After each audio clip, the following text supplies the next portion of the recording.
Hello there. How are you doing today? Monday again, start of another week. Here we go again. As mentioned in the last video, I wanted to carry on with a series about logical fallacies and the way they interact in our discourse and the way they influence the way we interact with other people.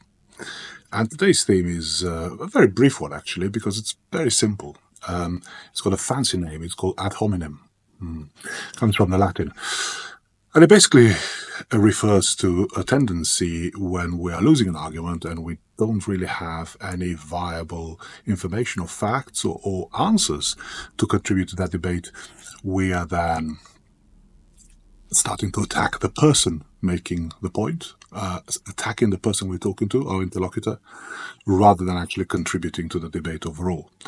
So this kind of, say, fancy Latin name, all that basically means is that we are attacking personally the individual we're talking to rather than trying to debate or basically prove them wrong in any sort of way. We're running out of arguments on our side, so instead of admitting the fact that we cannot pursue this line of inquiry any further, we attack our opponent, if you like, personally.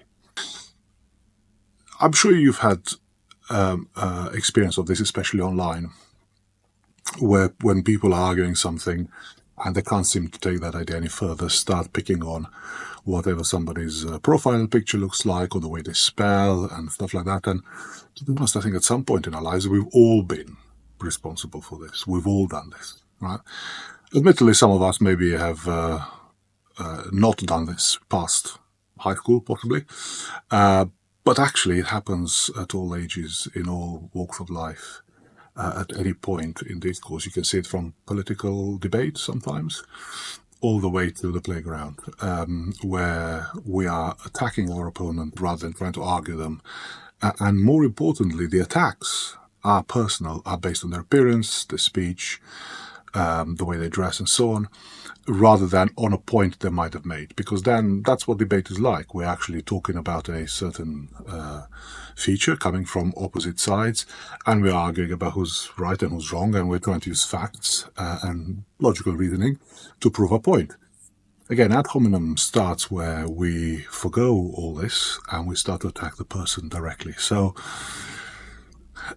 sometimes you see this in court all the time, where a witness is basically described as being unreliable just because they might be homeless or they might be an addict. Now, of course, being an addict, for example, may influence your cognition and what you've noticed, say, in relation to a crime, but it does not necessarily mean that you're not right. What a defense counsel would say is, well, we can't trust this witness because they're unreliable, because they're an addict, because they, and other personal attacks keep on coming. And you see this constantly in relationships as well. How many times maybe partners pick on each other for the way they look. Where you end up arguing saying like, well, that might be the case, but at least I don't look like a tramp, or maybe I don't dress like a homeless person, or whatever. Or even between people, even in meetings, you have people gently maybe ripping each other, saying things like, well, maybe you've been in this company too long, that's why your ideas are incorrect, blah, blah, blah, blah.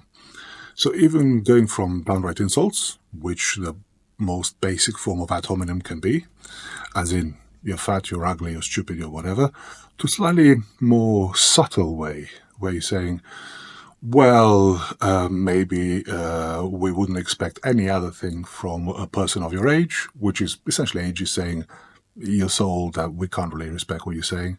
Or, of course, a lady of your age, or a man of your age, or a lady of your background, or about all that sort of stuff might be wrong about this.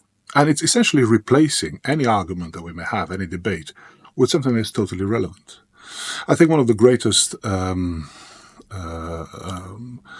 recent example of this is the Julian Assange case, where people were trying to invalidate the revelations made on WikiLeaks by saying how much of a bad person Julian Assange is, and because he was a rapist or abused people sexually or whatever, which, as far as we know, it is true, and he's definitely not necessarily a nice person. I've You know, I don't think that's the point. But the point is, regardless of how much of a horrible person he is, it doesn't mean that what is released publicly is incorrect or invalid. And I think that that's an excellent example of attacking somebody, maybe rightly so, because again, his behavior certainly is by no means adequate, but doesn't invalidate the other part of the argument, which is that the abuses of the system in that particular war zone or whatever is invalid as well. So that's a very high-profile case of this. Now, I urge you to kind of watch out for this in your daily life, and firstly, try not to do it, because it really weakens your argument. It's much better to pause the argument by saying that I will come back when I receive more information about this or something like that, and start to attack people personally, because it just makes you look, well, cheap. Anyway, I hope this helps. I hope you have a good rest of the week. Archie will be thinking of you as well. Here he is. I think he's not enjoying Mondays very much, to look at him. And I will see you next time. Take care.